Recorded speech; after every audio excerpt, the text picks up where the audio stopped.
దయచేసి కుర్చీల కోసం ఇక్కడ ఇబ్బంది అవుతుందంటే మనకి పార్లమెంట్ లో చాలా సీట్లు ఉన్నాయి, చాలా సీట్లు ఉన్నాయి. మధుసూనాచారి గారు మా గురువు అమ్మ ఇక డైరెక్ట్ తక్కువ టైం ఇచ్చిండు కాబట్టి అసలు ఈ దాసు సురేష్ ఎవరు, ఎందుకు ఈయన ఎంత ఆవేశపడుతున్నాడు, ఎందుకు ఆరాటపడుతున్నాడు అంటే దాని వెనకాల చెప్పాలి. కృష్ణన్న శిష్యుడిగా ఒక కార్పొరేట్ కంపెనీలలో పనిచేసి ఆయన ఒక 4-5 మల్టీనేషనల్ కంపెనీకి సీఈఓగా పనిచేయగల శక్తి ఉండి ఈ గల్లీలలో ఢిల్లీలలో తిరుగుతుండే ఏందని ఆయన గురించి ఎంక్వైరీ చేస్తే వాళ్ళ నాన్న ఒక ఫ్రీడమ్ ఫైటర్ లాగా ఒక ఫైటర్ కమ్యూనిటీ నుంచి వచ్చి మార్కండేయ ఋషి వారసత్వంతో టైగర్ నరేంద్ర వారసత్వము, మన ఆచార్య కొండా లక్ష్మణ్ బాబు గారి స్ఫూర్తితోటి ఇంకా చాలా మంది పెద్దలు ఉన్నారు. ముఖ్యంగా మార్కండేయ ఋషి ఏ విధంగా అయితే యజ్ఞం చేసి ప్రజలందరికీ ఉపయోగపడ్డాడో ఇలా దాసు సురేష్ పైసలు ఉన్నా లేకపోయినా గల్లీ అయినా ఢిల్లీ అయినా, ఢిల్లీలో నాకేదైనా అవసరం వస్తే 10 నిమిషాల్లో 10 మంది ఎంపీ ఫోన్ నెంబర్లు ఇచ్చి అపాయింట్మెంట్ ఇప్పిస్తాడు. అండ్ అంత సమర్థుడు, మీకు లీడర్గా ఉన్నందుకు ప్రత్యేక ధన్యవాదాలు. అయితే ఈ స్కూల్కి లీడర్ ఎవరంటే మా కృష్ణన్ననే. కృష్ణన్న వల్ల 64 లక్షల మంది పిల్లలు చదువుకున్నారు. బీబీసీలో ప్రపంచంలో ఎవరి వల్ల 64 లక్షల మంది పిల్లలు చదువుకోవాలి, గట్టిగా చప్పట్లు కొట్టాలి. అన్నది చాలా మంది అలాంటి నువ్వు ఎందుకు పార్టీ పెట్టలే, పార్టీ పెడితే అయిపోతుండే కదా అంటే అప్పుడున్న పరిస్థితులలో స్కాలర్షిప్లు స్కూళ్ళు పోరాటమే గొప్ప పోరాటం. అన్న చేసిన పునాదిని మనం బేస్ చేసుకొని ఇంతమంది లీడర్స్ తయారు చేశారు. అన్న లీడర్ల ఫ్యాక్టరీ తయారు చేసిండు. ఇప్పుడు ఇక రాజకీయాలు సిద్ధాంతాలు పక్కకు లేకుండా ఒక జర్నలిస్ట్ గా మీ తమ్ముడుగా సూటిగా సుత్తు లేకుండా చెప్తున్నా. బీసీ రాజ్యాధికార సమితి, రాజ్యాధికారం ఎట్లా వస్తుంది చెప్పండి? రాజ్యాధికారం ఎట్లా వస్తుంది? ఏది ఎవరైనా చెప్పండి అన్న, రాజ్యాధికారం ఎట్లా వస్తుంది? అసలు ఎవరికైనా రాజ్యాధికారం ఎట్లా వస్తుంది? ఓట్లు వేసుకుంటే వస్తుంది, అంటే ఓటు ద్వారా రాజ్యాధికారం వస్తుంది. మరి 75%, 143 కోట్ల మందిలో 73 కోట్ల మంది మనమే ఉన్నాం కదా. ఎస్సీ ఎస్టీ బీసీలు కలిస్తే 90 మంది ఉన్నాం కదా.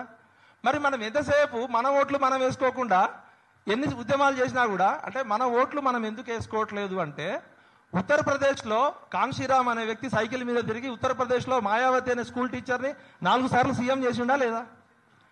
బీహార్లో, మధ్యప్రదేశ్లో, ఉత్తరప్రదేశ్లో అన్ని రాష్ట్రాల్లో బీసీలు సీఎంలు అయ్యారా లేదా? ఎట్లా అయ్యారు? ఒక కర్పూరి ఠాకూర్ అనే ఒక నాయి బ్రాహ్మణ్ గారు 40-30 ఏళ్ల క్రితమే ఒక పేద కర్పూరి ఠాకూర్ సీఎం అయిందా లేదా? లాలూ ప్రసాద్ యాదవ్, ములాయం సింగ్ యాదవ్, చిరంజీవులు గారికి స్వాగతం. మన బీసీ ఇంటెలెక్చువల్ ఫోరం సిద్ధాంతకర్త దయచేసి స్టేజ్ మీదకి రావాలి. దయచేసి వీఐపీలు వచ్చినప్పుడు మీరు డిస్టర్బ్ కాకండి. వాళ్ళు పెద్దనలే, మన పెద్దనలే, వాళ్ళు గౌరవంగా వస్తారు. సమయం తక్కువ ఉంది, చాలా మంది పెద్దలు ఉన్నారు కాబట్టి అమ్మ డిస్టర్బ్ చేయకండి దయచేసి. సార్ ఇటు రండి, సార్ ముందుకు రండి. అమ్మ కూర్చోండి. మీరు చాలా మంది పెద్దలు వచ్చారు, మన కుర్చీలు తక్కువ ఉన్నాయి, అసెంబ్లీలో ఎక్కువ ఉన్నాయి, అక్కడికి పోవాలి మనం, పార్లమెంట్లో కూడా ఎక్కువ ఉన్నాయి. అమ్మ మీరు డిస్టర్బ్ చేయకండి దయచేసి, నాకు అసలే ఆవేశం ఎక్కువ, వాళ్ళ తిడతా.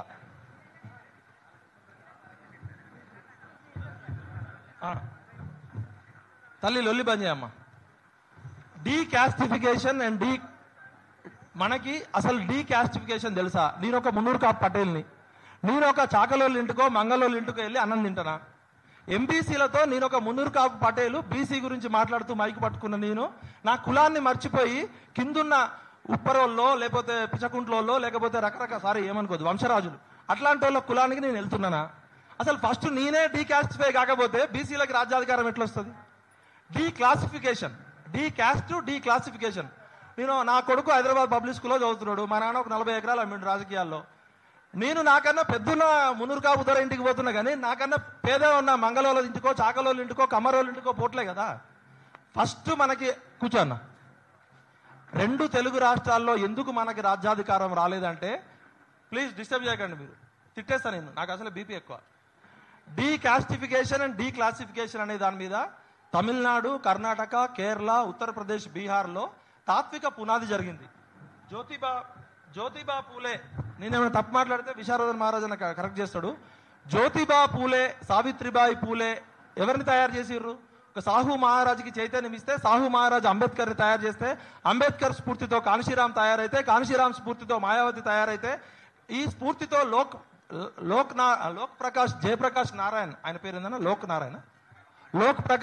లోక్ నాయక్ జయప్రకాష్ నారాయణ గారు ఒక వైశ్య, రామ్మనోహర్ లోయ వైశ్యనన్న బ్రాహ్మణ, రామ్మనోహర్ లోయ ఒక వైశ్య, ఒక బ్రాహ్మణుడు ఒక వైశ్యుడు కలిసి బీసీలు అందరికీ ఉత్తరప్రదేశ్లో, బీహార్లో, అన్ని రాష్ట్రాల్లో సీఎంలను తయారు చేసిరా లేదా? మరి మనకి 2 తెలుగు రాష్ట్రాల్లో వెలమ, కమ్మ, రెడ్డి. వెలమలు ఎంతమంది? 0.5%, రెడ్లు 5 to 6%, కమ్మోళ్ళు 2%. వెల్కమ్ రెడ్డి రాజ్యం. 3 కులాలు 3 కుటుంబాలు, 75 సంవత్సరాల తెలుగు ప్రజాస్వామ్యం 3 కులాల చుట్టే ఎందుకు తిరుగుతుందంటే మనకు ఒక నారాయణ గురు కానీ, ఒక పెరియార్ కానీ, ఒక కాన్షీరామ్ లాంటి తాత్విక పునాది వాళ్ళే. అదృష్టవశాత్తు ఇప్పుడు మాకు విశారదన్ మహారాజ్ గారి స్పీచ్లు వినబట్టి పొలిటికల్ పవర్ రావాలంటే పొలిటికల్ ఫిలాసఫీ తెలవాలి. పొలిటికల్ ఫిలాసఫీ తెలవాలంటే చప్పట్లు కొట్టకండి దయచేసి, నేనేం గొప్పగా మాట్లాడట్లే, మన దరిద్రాన్ని మనం చెప్తున్నాం. పొలిటికల్ ఫిలాసఫీ తెలవాలంటే పొలిటికల్ కమ్యూనికేషన్ అర్థం కావాలి. పొలిటికల్ కమ్యూనికేషన్ తెలవాలంటే పొలిటికల్ ఎంపవర్మెంట్ తెలవాలి. పొలిటికల్ ఎంపవర్మెంట్ తెలవాలంటే పొలిటికల్ ఎకానమీ కావాలి. ఇది పోస్తే కూడా 5 రూపాయలు అవుతున్నాయి కదా, ఉట్టిగా రాదు కదా రాజ్యాధికారం. మనం బస్టాండ్లో పోస్తే 5 రూపాయలు లేదు, వాడు పోయనియాడు. అట్లాంటిది రాజ్యాధికారం అంటే తెలంగాణ సీఎం సీటు ఎన్ని లక్షల కోట్లు తెలుసా? బడ్జెట్ 3 లక్షల కోట్లు. 5 సంవత్సరాలు, బాబు డిస్టర్బ్ చేయక, మాధవ్ ఫోన్ మంచి, సంవత్సరానికి 3 లక్షల కోట్లు. 5 సంవత్సరాలంటే 15 లక్షల కోట్లు. 15 లక్షల కోట్ల సీటు రేవంత్ రెడ్డి అయినా, కేసీఆర్ అయినా, రేపు పొద్దున విఠల్ మున్నూరు కాపు సీఎం అయినా మీకు ఇయ్యడు. 15 లక్షల కోట్లు మజాకా ఏమన్నా? Dasu Suresh round table conference పెడతానో, కృష్ణన్న అసెంబ్లీ ముట్టడిస్తానో 15 లక్షల కోట్లు ఇస్తారా? అన్నకి రాజ్యసభ ఇస్తాడు, ఇంకో రాజ్యసభ ఇస్తాడు. సీఎం సీట్ ఎందుకు ఇయ్యారంటే మనకి సీఎం సీట్ అనే టేస్ట్ మనకు తెలియదు. వెలమోళ్ళు ఆ టేస్ట్ చూసిర్రు, రెడ్డోళ్ళు చూసిర్రు, కమ్మోళ్ళు చూసిర్రు. మనకు ఆ టేస్టే తెలియదా? మనం వాసన చూస్తున్నాం, మురుస్తున్నాం. టేస్ట్ చూస్తే కదా. ఒకసారి రంగాన్ని ఎందుకు చంపిర్రు అని చూడాలి మనం. ఆంధ్రప్రదేశ్లో 87లో వంగవీటి రంగాన్ని చంపారు. వంగవీటి రంగాన్ని ఎందుకు చంపిర్రా అంటే ఆయన రౌడీ అనో, ఆయన రేపు పొద్దున కర్ణమోళ్ళు రాజ్యం అయిపోయింది, బేపనోళ్ళు రాజ్యం అయిపోయింది, రెడ్డోళ్ళ రాజ్యం అయింది, కమ్మోళ్ళ రాజ్యం అయింది, వెలమోళ్ళ రాజ్యం అయింది. రాజులు కూడా వచ్చారు అప్పుడప్పుడు, మన ఆంధ్ర రాజులు ఉంటారు. పొరపాటున తమిళనాడు లాగానో, బీహార్ లాగానో, ఉత్తరప్రదేశ్ లాగానో ఒక్కసారి ఈ కాపులకి, అక్కడ ఓసీలు ఇక్కడ బీసీలు సగం సగం, మేము ఖమ్మం అడ్డుపోతే ఓసీ, ఇటు వస్తే గోడ మీద పిల్లులం మేము. అక్కడ ఏమైంది? ఒక్కసారి కాపులకి రాజ్యాధికారం వస్తే తమిళనాడులో ఎప్పటికీ ఓసీలు భూమి ఉన్నంత కాలం రాజ్యాధికారంలోకి రాలేరు. ఇప్పుడు బీహార్లో రాలేరు, ఉత్తరప్రదేశ్లో. అట్లనే ఆంధ్ర తెలంగాణలో ఒక్కసారి వంగవీటి రంగాల అంటోడు ముఖ్యమంత్రి అయితే ఇక నాయి బ్రాహ్మణులు కూడా ముఖ్యమంత్రులు అవుతారు. 100 సంవత్సరాలు మనకి రాదని చెప్పి అందరు కలిసి నిరాహార దీక్ష చేస్తున్న ఒక ఎమ్మెల్యేని ఆయన ఇంటి ముందు చంపేసారు. అవునా కాదా? 87లో. అంటే రాజ్యం రక్తపాతాన్ని కూడా కోరుకుంటది. అడుక్కుంటే వచ్చేది కాదు అధికారం, ఆత్మగౌరవం అడుక్కుంటే వచ్చేది కాదు. ఇవాళ SC cell, ST cell, BC cell, MBC cell అన్ని రాజకీయ పార్టీలో ఉన్నాయా లేదా? ఇవాళ బీజేపీ పార్టీలో ఎస్సీ సెల్ ఉందా? మోర్చా ఉందా? బీసీ మోర్చా ఉందా? ఎంబీసీ మోర్చా ఉందా? ఎస్టీ మోర్చా ఉందా? కాంగ్రెస్ పార్టీలో ఎస్సీ సెల్ ఉందా? ఎస్టీ సెల్ ఉందా? డిస్టర్బ్ చేయకు. ఎంబీసీ సెల్ ఉందా? ఓబీసీ సెల్ ఉందా? ఈ సెల్లుల్లో వేసి మనల్ని బంధిస్తే మనం ఏమైనా జంతువులమా? కాదు, సెల్లులలో వేసి ఎందుకు బంధిస్తున్నారు 90% మందిని? మరి రెడ్డి సెల్ ఎందుకు లేదు? బ్రాహ్మణ్ సెల్ ఎందుకు లేదు? వైశ్య సెల్ ఎందుకు లేదు? సెల్లులు ఉండాలి కదా అందరికీ. 90% ఉన్న మననేమో సెల్లుల్లో వేసి బంధిస్తున్నారు. మనం ఏమైనా అడవిలో జంతువులమా? జూ పార్కులో జంతువులమా ఎలక్షన్ల ముందు ఆడించడానికి? అంటే ఇక్కడే అసలు కుట్ర ఉంది. ఈ అన్ని పార్టీలు కూడా అగ్రవర్ణ మనువాద ఫిలాసఫీ బేస్ మీద ఏర్పడ్డాయి. బీసీలకి సీఎం సీట్ ఇస్తారు కానీ సీఎంకి పవర్ ఇయ్యరు. బీసీలని ప్రధానమంత్రి కూడా చేస్తారు కానీ పవర్ ఇయ్యదు. ఇవాళ బీసీలకు ఒక ఆర్ఎస్ఎస్ లాంటి తాత్విక పునాది కావాలి. కాన్షీరామ్ గారు ఏ విధంగా అయితే బ్యామ్సెఫ్ పెట్టిండో బ్యామ్సెఫ్ మోడల్లో మనం కలవాలి. బ్యామ్సెఫ్ గురించి ఎంతమందికి తెలుసు? చేతులు చెప్పండి.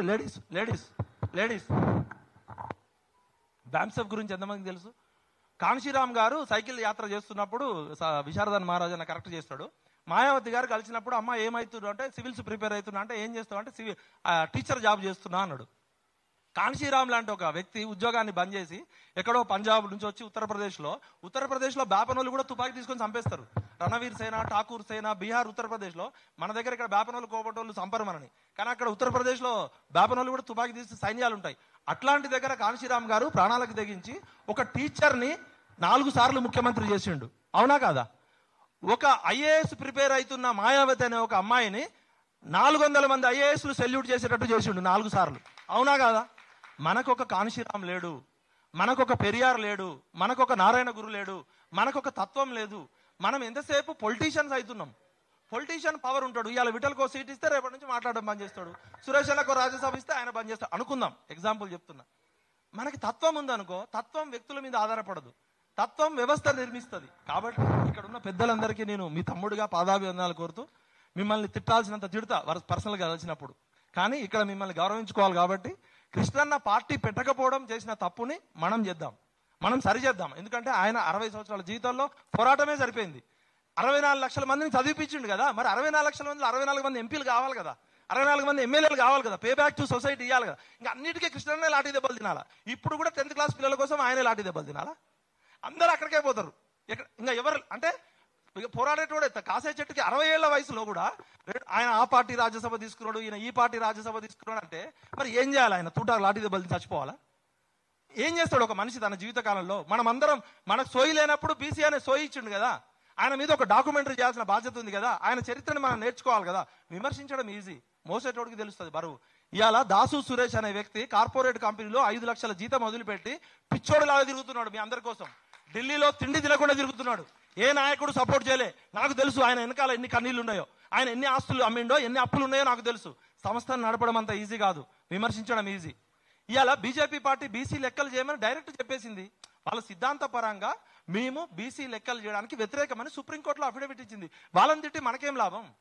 వాళ్ళు సిద్ధాంతపరంగా ఇప్పటికే మతాల పేరు మీద భారతదేశం విడిపోతుంది, మేము ఈ కులగణన చేస్తే భారతదేశం ఇంకా ముక్క చెక్కలు అయిపోద్దని చెప్పి సుప్రీంకోర్టుకి అఫిడవిట్ ఇచ్చారు. వాళ్ళు ఓపెన్గా ఉన్నారు, మనం ఏదో వాళ్ళని తిడుతున్నాం. కాంగ్రెస్ పార్టీ ఏం చేసింది? 42% ఇస్తామని చెప్పింది అసెంబ్లీలో. ఫస్ట్ రేవంత్ రెడ్డి గారికి ఒక చప్పట్లు కొట్టాలి గట్టిగా. ఎందుకంటే ఆయన 42% ఇచ్చిండు కదా, ఈ లొల్లంతా బీసీ లొల్లి కావడానికి క్యాస్ట్ సెన్సస్ చేసినందుకు చప్పట్లు కొట్టాలి. దెబ్బలు ఎప్పుడు కొట్టాలంటే ఇప్పుడు కొట్టాలి.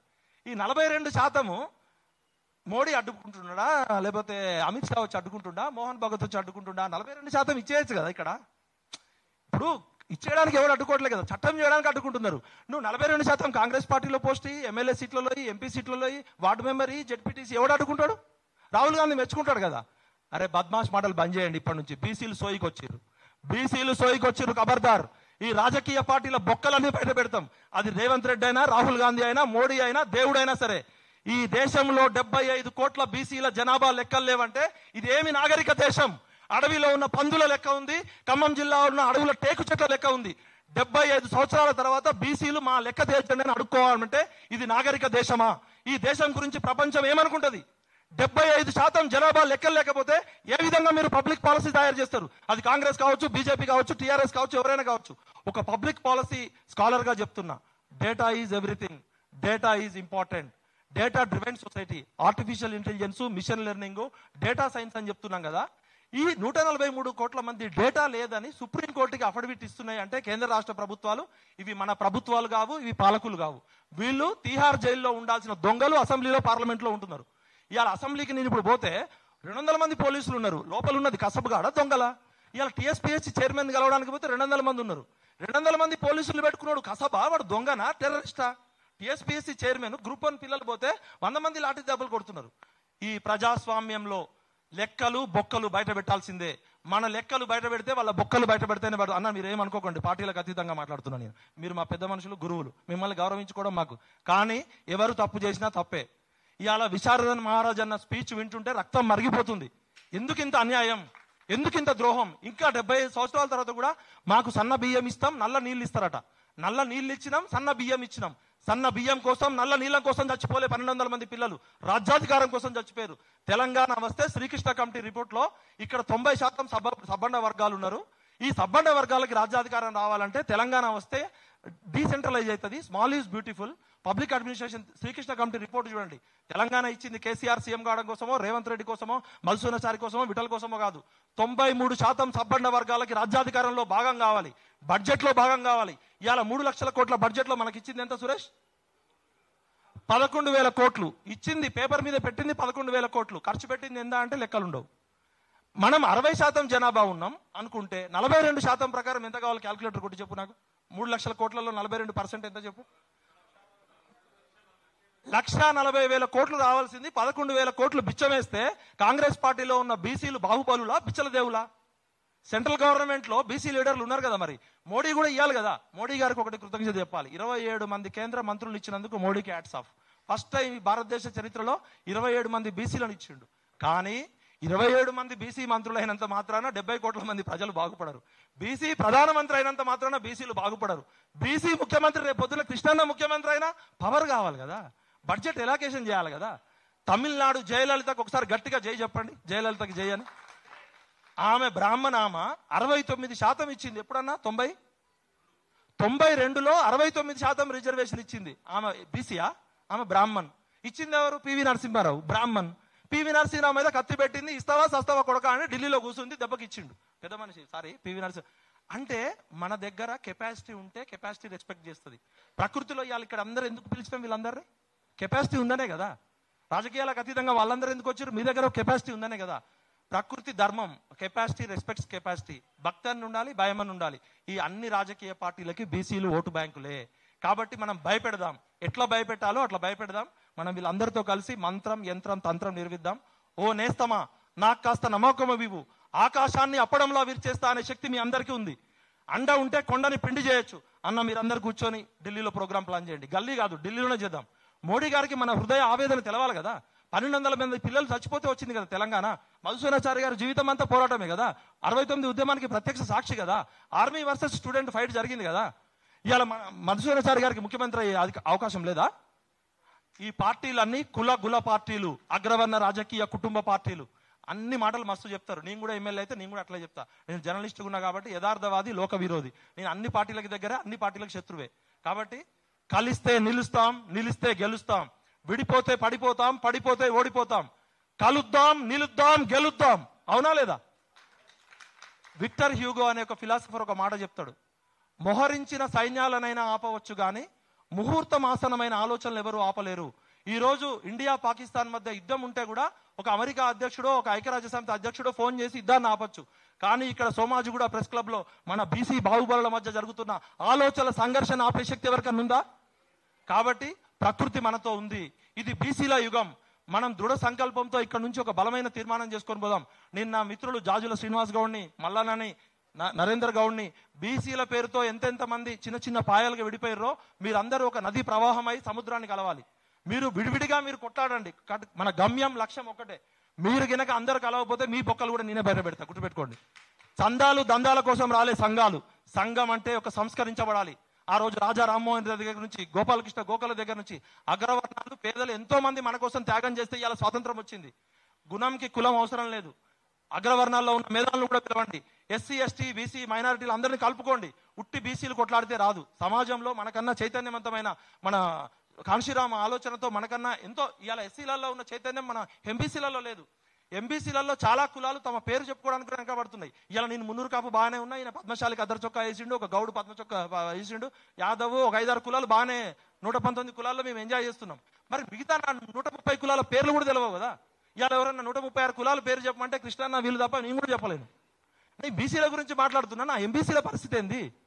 10th క్లాస్ చదవని కూడా వాళ్ళు ఉన్నారు. ఎస్సీ, ఎస్టీలలో రిజర్వేషన్ రావడం వల్ల వాళ్ళకి ఆర్థికంగా, రాజ్యాంగ ప్రవేశిక పీఠికలో ఉన్న సామాజిక, రాజకీయ, ఆర్థిక స్వాతంత్రం వచ్చింది. రిజర్వేషన్లు వచ్చినాయి, హక్కులు వచ్చినాయి. మనం ఆ రోజు అంబేద్కర్తో లేము కదా. కాబట్టి ఇప్పటికైనా నేను మీకు పెద్దలందరికీ దయచేసి ఏమనుకోవద్దు. మీరు రాజ్యాధికారం తీసుకోవాల్సిందే. కృష్ణన్న లాంటి వ్యక్తి ముఖ్యమంత్రి కావాల్సిందే, విత్ పవర్ఫుల్, డమ్మీ కాదు. అన్న మసూద్ అన్న, ఫస్ట్ మీరు బోంగనే కేసీఆర్కి ఒకటే చెప్పండి. మా విటలు అడుగుతున్నాడు, మమ్మల్ని సెల్లుల్లో ఎందుకు వేసి బంధించినావు? నువ్వు కూడా అడగన్న. కాంగ్రెస్ లో మేము జంతువులం కాదు, మమ్మల్ని సెల్లులు తీసేయమని చెప్పు రాహుల్ గాంధీకి. అడగాల్సిందే. మీరు జంతువులు కాదు, మీరు మా ఆత్మగౌరవ ప్రతీకలు, మీరు మా బాహుబలులు. మీరు జైళ్ళల్లో ఉంటే మేమెట్లా పోరాటం చేస్తామన్నా? మిమ్మల్ని SC cell, ST cell, BC cell వేస్తే కూర్చోడానికి మేమన్నా బిచ్చల దేవుళ్ళవా? రక్తం మరిగే బీసీలం. కాబట్టి ఫస్ట్ అన్ని పార్టీలకు వార్నింగ్ ఇస్తున్నా. అగ్రవర్ణ పార్టీలారా, మీరు first Reddy cell, OC cell, బ్రాహ్మణ సెల్లు పెట్టండి. లేకపోతే మమ్మల్ని కూడా సెల్లులోంచి తీసేయండి.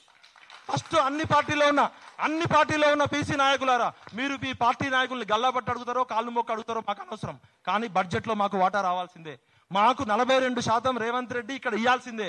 ఇవ్వకపోతే ఇక ఎట్లా చేసుకోవాలో యుద్ధం తెలుసు. ఇక ఇంతకన్నా ఎక్కువ మాట్లాడితే బాగోదు. కలుద్దాం, నిలుద్దాం, గెలుద్దాం. జై బీసీ, జై జై బీసీ. అందరూ కలవండి. జాజుల శ్రీను, దాసు సురేష్, నరేంద్ర. ఆయన కష్టపడ్డది మీరు విడిపోవడానికి కాదు, మీరు కలిసి గెలవడానికి. ఆయన జీవితం అంతా త్యాగం చేసి ఇంకేం చేస్తాడు ఆయన. కాబట్టి మీరు కలవండి. భిన్నాభిప్రాయాలు ఉండొచ్చు, భేదాభిప్రాయాలు ఉండొద్దు. మనందరం అన్నదమ్ముళ్ళం. మీరు అందరు కలవకపోతే నేనే మీ అందరి బొక్కలు కూడా బయట పెడతాను, గుర్తుపెట్టుకోండి. వార్నింగ్ ఇస్తున్నాను డైరెక్ట్. ప్రపంచంలో ఏ మూల ఏ క్షణం ఏం జరుగుతుందో వేగంగా తెలుసుకోవడానికి తొలి వెలుగు వాట్సాప్ ఛానల్ని ఫాలో చేయండి.